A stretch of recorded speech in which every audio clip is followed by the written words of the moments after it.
Hello, y'all. Beer full of belly here. So, I wanted to make a video, and this is just an experimental video uh, about my philosophy when it comes to Ninja Gaiden and runs at the various stages that people who are on this game are going to encounter. When they first start out with the game, going sub 15, eventually sub, 14, 13, 12, 30, and even into, sub 12 and beyond. And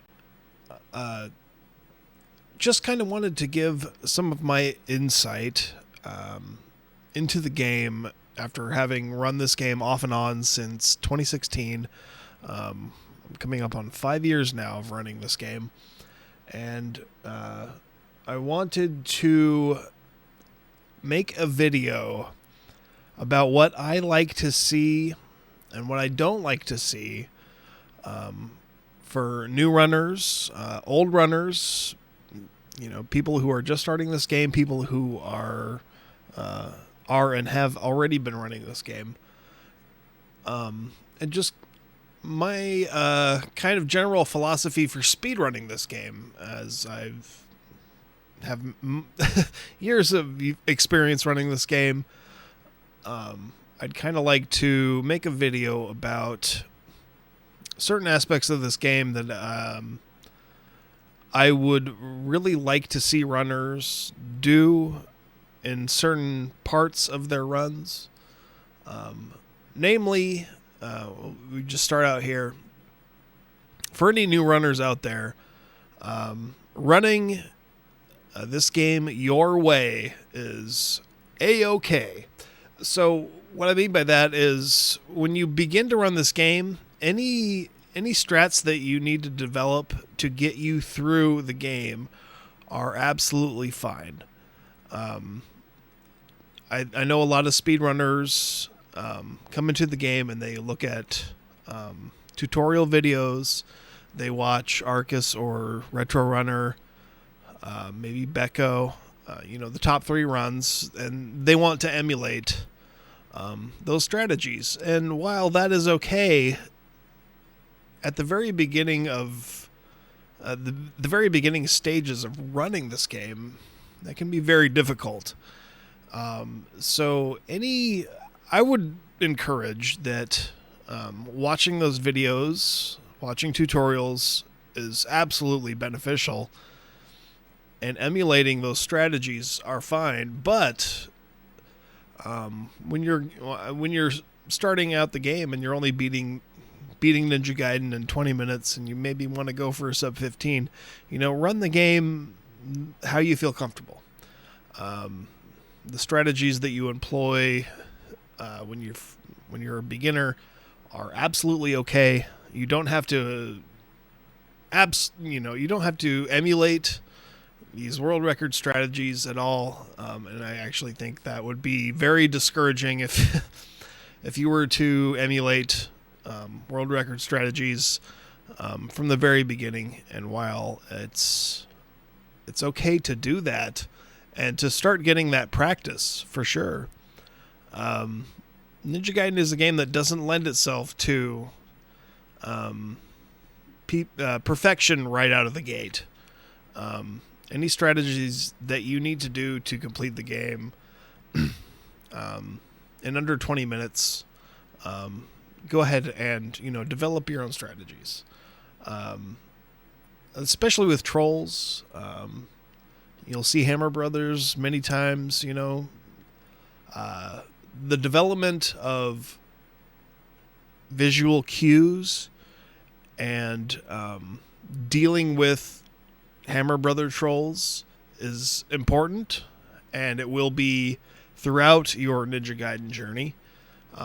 So doing that is beneficial right now when you're starting to run the game, especially visual cues for certain jumps. Very important, and I would definitely like to see that for many of the beginning runners. Consistency in this game is is vital. It's very important throughout the entire Ninja Gaiden journey. And consistency involves dealing with trolls, the development of visual cues for slashes, jumps, all that stuff. And that even includes, when it comes to trolls, how to deal with enemies if you're getting boosted forward or backward. It's all very important. Consistency is, and I will say this throughout this video, consistency is absolutely key. Consistency.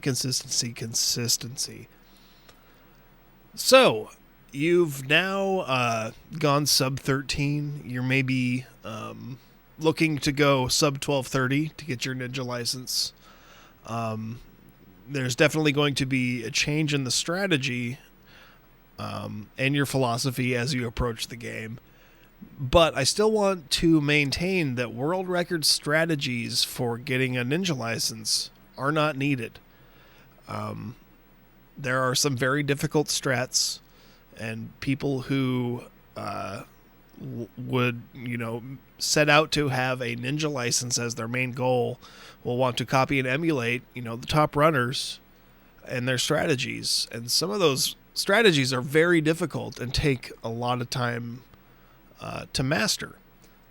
Some of those strategies just are not needed for a ninja license. So if you're looking to mainly run the game, beat it in a very efficient manner to get what everyone calls a ninja license, which is a sub 1230, some of these world record strategies are just not needed.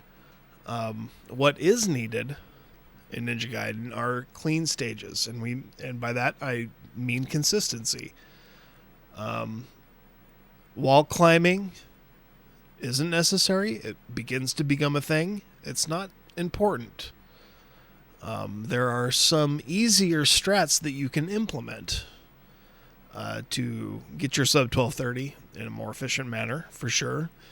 Namely the SP boost, the 3-2 boost at the very end of 3-2 is a good strategy. The 4-2 bat boost is also a very easy and consistent strategy that people can learn, and you can go and reference those through all of the many tutorials. But when it comes to things like, perfect wall climbing or double bird boost in 3-2, rich kill, 1.5 Jackios, these things are not needed for sub 1230. What is basically needed is very consistent stages through the use of visual cues and basically recognition of troll patterns and such. It doesn't have to be perfect, but when you begin to run the game many times, you'll start to pick up on ways to deal with trolls. You'll start to recognize certain patterns, and dealing with those in an efficient manner is very important. As you get lower into the sub 1230s, on your way to 12, runs become more incremental in your time saves. You're not going to get the very big, 15, 20, 25 second time saves that you are as you're heading from, 15 to 1230. And when you approach sub 12, you're really only going to see time saves that are around 3 to 4 seconds per PB, which is good. Those are actually really good. It actually becomes very difficult to get consistent personal bests as you're heading towards the Big 12, so to say. From 1230 to 12, it becomes more difficult, and it takes a lot of practice, and practice is very key when you're looking to get into the 12 range. Runs become much more difficult, and there are a few things that you can do to become better, and a lot of those, I would say, when you're starting to go sub 1230, looking to go into the 12s, this is when wall climbing starts to become important. And wall climbing is probably one of the most difficult strategies in this game. As I'm sure everyone has heard, perfect wall climbing saves about 8 to 9 seconds in the game over the course of the entire game. So while it's not important when you are beginning to run the game, it definitely becomes important as you are approaching 12 and looking to go sub 12. So adding in a few wall climbs here and there is great. It's a good thing to do. It's definitely beneficial to practice wall climbs. There are some resources that you can do that with. On the speedrun.com ROM section, you can find a wall climbing ROM. If you have access to save states, you can definitely make save states and practice wall climbing in certain areas. Very beneficial as you begin to head into your sub 12 journey of Ninja Gaiden. And as I said before, especially now, pattern recognition becomes crucial to saving the paces that you are on. And it's difficult to say, this is what the pace you need and this is this pace and that. It becomes a game of recognizing that yourself. When a hammer brother throws a hammer a certain way, you begin to develop a recognition for what's coming up next, basically. Maybe a bad pattern happens, dealing with a bad pattern, it might be more beneficial to just, standing slash a guy rather than trying to keep moving forward and keep getting hit by hammers. If you run into a bad pattern that you get boosted back, it might be more beneficial to just standing slash the guy and move on rather than trying to continue forward and continually getting knocked back. When we're going beyond sub 12, again, I stress consistency. Consistency is key throughout the entirety of this run. When you're looking to go sub 13, sub 1230, sub 12. At this point, stage 1 through 4, in my opinion, becomes very important because at this point you want to be doing the RNG mash manipulation, which means at the very beginning of the game, before the cutscenes go, you want to reset and mash. This will set up favorable RNG patterns throughout the entire game, but most importantly, as you're going sub 12, stage 1 through 4, as you get more consistent, you will not run into troll patterns if you are on track and consistent. And this is where the pace becomes key. So at this point, early game practice becomes very beneficial, but late game consistency will push you through into getting sub 12. With the mash technique, the more runs that you get into late game, the higher the chance you have of PBing. This is the whole lottery ticket idea. The more runs that you get to the end, the higher the chance you have of PBing and getting good patterns on the demon, because the demon ultimately becomes the ultimate run killer, especially as you get lower and lower in time. So consistency.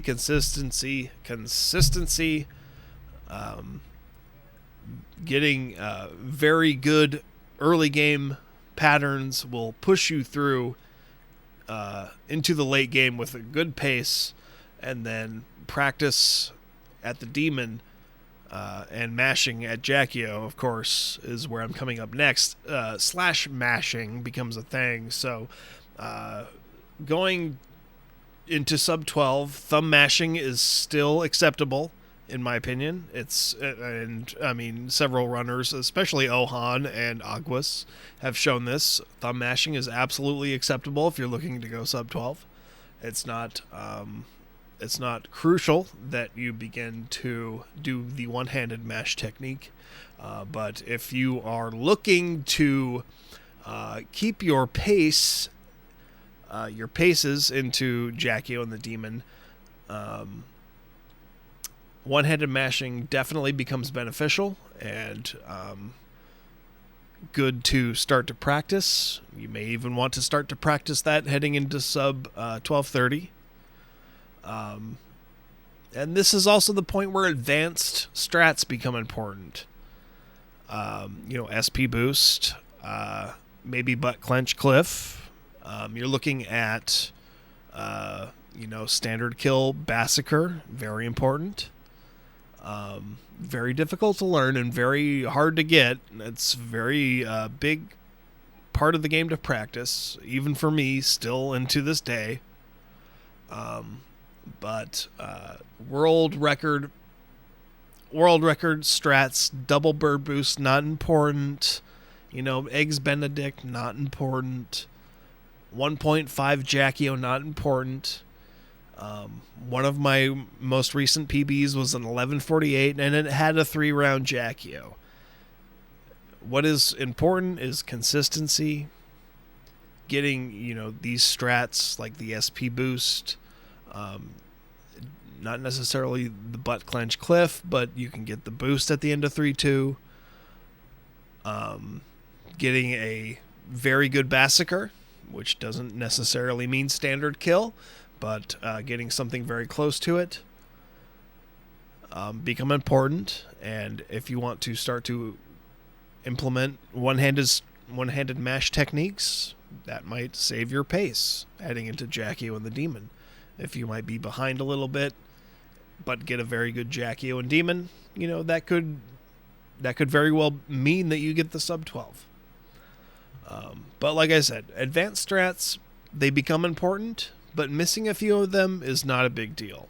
It's all about getting a PB pace into the demon fight and recognizing those PB paces, your time saves on stages, your time losses that are acceptable, but those time losses, they might make you want to reset, but you shouldn't. You should just keep going. And I feel like those are the most important things when it comes to